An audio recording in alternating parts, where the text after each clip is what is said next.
반갑습니다. 매일 일어나는 세상의 온갖 다반사, 그중에서도 복잡하고 골 때리는 시사 문제만 쏙쏙 골라 아주 통통 튀게 전해드리는 여러분의 시사 비타민, 시사통통입니다. 오늘 하루는 어떠셨나요? 저는 오늘 뉴스를 보다가 정말 턱이 빠지는 줄 알았습니다. 세상에 영화보다 더 영화 같고 개그 콘서트보다 더 우픈 일들이 대한민국 한복판에서 벌어지고 있거든요. 여러분, 대한민국 검사가 어떤 사람들입니까? 나쁜 놈들 때려잡고 사기꾼들 취조하는 최고의 엘리트들 아니겠습니까? 그런데 그런 검찰청 금고가 털렸답니다. 그것도 동네 도둑이 든 게 아니라 보이스피싱을 당해서 수천억 원이 증발했다는데요. 이게 믿어지십니까? 오늘은 사라진 비트코인부터 판사의 배꼽 인사 논란까지 대한민국의 기막힌 미스터리를 아주 시원하게 긁어드리겠습니다. 채널 고정하시고 출발합니다. 본론 1 광주지검 비트코인 증발 미스터리. 자, 첫 번째 소식입니다. 혹시 집에 금고 있으신 분 계신가요? 보통 금고 열쇠는 가장 믿을 만한 사람이 보관하죠. 그런데 나라의 곳간이나 다름없는 검찰청 압수물 보관소에서 맙소사 무려 400억 원이 넘는 비트코인이 감쪽같이 사라졌습니다. 사건의 무대는 광주지검입니다. 내막을 들여다보면 더 기가 막힙니다. 검찰이 불법 도박 사이트 운영자로부터 압수한 비트코인이 무려 320개가 넘었는데요. 이걸 콜드월렛이라는 전자지갑에 보관하고 있었습니다. 콜드월렛이 뭡니까? 해킹을 막으려고 인터넷선을 아예 뽑아두는 말 그대로 차가운 지갑이거든요. 그런데 검찰이 뭐라고 해명했는지 아세요? 인수인계 과정에서 피싱 사이트에 속아서 비밀번호를 입력하는 바람에 다 털렸답니다.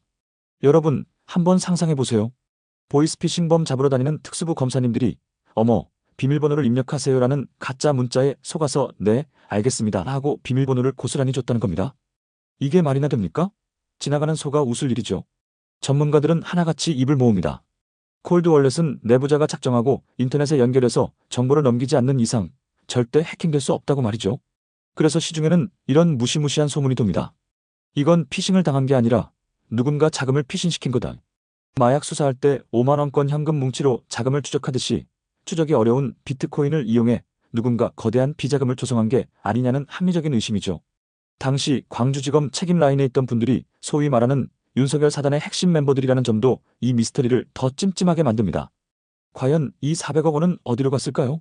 혹시 우리가 모르는 큰 형님들의 노후 자금이나 무시무시한 내란 자금으로 세탁된 건 아닐까요? 검찰은 실수라고 하지만 국민들은 작전이라고 의심하고 있습니다. 본론 이 판사의 배꼽 인사와 김건희 여사 판결. 두 번째 이야기는 법원으로 가보겠습니다. 요즘 법정 드라마가 인기라지만 현실이 드라마를 뺨칩니다. 김건희 여사의 도이치모터스 주가 조작 의혹. 결국 1심에서 무죄가 나왔습니다. 사실 여기까지는 그럴 줄 알았다 하시는 분들도 계실 겁니다. 그런데 진짜 하이라이트는 판결 직후에 벌어졌습니다. 재판을 맡았던 우인성 부장판사가 재판이 끝나자마자 피고인석에 있던 김건희 여사를 향해 90도로 깍듯하게 배꼽 인사를 했다는 목격담이 터져나왔습니다. 여러분, 재판장이 뭡니까? 법의 권위를 상징하는 자리 아닙니까? 그런데 피고인에게 고생하셨습니다라며 폴더 인사를 하다니요. 여기가 재판정입니까? 아니면 팬미팅 현장입니까? 판결 내용도 뜯어보면 참 묘합니다. 판사님 말씀이 김 여사가 주가 조작이 일어나는 건 알았지만 전체적인 범죄를 공모한 건 아니다라고 합니다. 이게 무슨 말일까요? 술은 마셨지만 음주운전은 아니다라는 전설의 명언이 떠오르지 않으십니까? 방조는 했지만 공범은 아니다. 법을 잘 모르는 제가 들어도 고개가 갸웃거려지는데 법조계에서는 난리가 났습니다. 이 판결, 단순히 김 여사 개인을 봐준 게 아니라는 분석이 지배적입니다. 만약 유죄가 나왔다면 지난 7년 동안 수사를 뭉개왔던 검찰 조직이 박살났을 테고 대통령실도 타격이 컸겠죠. 결국 판사님의 그 90도 인사는 김 여사 개인이 아니라 그 뒤에 있는 거대한 살아있는 권력을 향한 충정 맹세가 아니었을까 하는 씁쓸한 생각이 듭니다. 법 앞에 만인이 평등하다는 말, 이제 교과서에서나 봐야 할 옛말이 된 걸까요? 본론 3안보를 위협하는 그림자들. 분위기를 좀 바꿔서 세 번째, 안보 이야기 좀 해보겠습니다. 웃자고 하는 방송이지만 이 문제는 정말 웃을 수가 없습니다. 얼마 전 북한으로 무인기를 보냈다는 한 대학원생 이야기 들으셨죠? 정부는 민간인이 개인적으로 한 일이라 막을 수 없다고 발뺌했었는데요.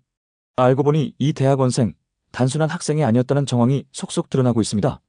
뒤에는 군정보사령부가 있고 그 더 윗선에는 국가안보실 김태효 차장의 그림자가 어른거린다는 의혹이 제기됐습니다. 심지어 이 학생이 운영했다는 업체에는 군복 입은 사람들이 드나들었다는 주민 증언까지 나왔습니다. 이게 사실이라면 정말 끔찍한 일입니다. 국가기관이 민간인을 앞세워 적국을 자극하고 전쟁 위기를 일부러 고조시켰다는 뜻이 되니까요. 이걸 전문 용어로 자작극이라고 하죠. 정권이 위기에 처할 때마다 북한을 이용하는 북풍 공작, 쌍팔년도에나 하던 짓인 줄 알았는데 2026년 대한민국에서 버젓이 벌어지고 있다는 의심을 지울 수가 없습니다. 국민의 생명을 담보로 도박을 벌이는 안보라인, 과연 누구를 위한 안보인지 묻지 않을 수가 없습니다. 본론 4좁쌀 정치와 이해찬 전 총리 조문 논란. 마지막으로 여의도 소식 짧게 짚고 넘어가겠습니다. 얼마 전 한국 정치의 거목, 이해찬 전 총리가 별세하셨죠. 여야를 막론하고 많은 정치인이 빈소를 찾아 애도를 표했습니다.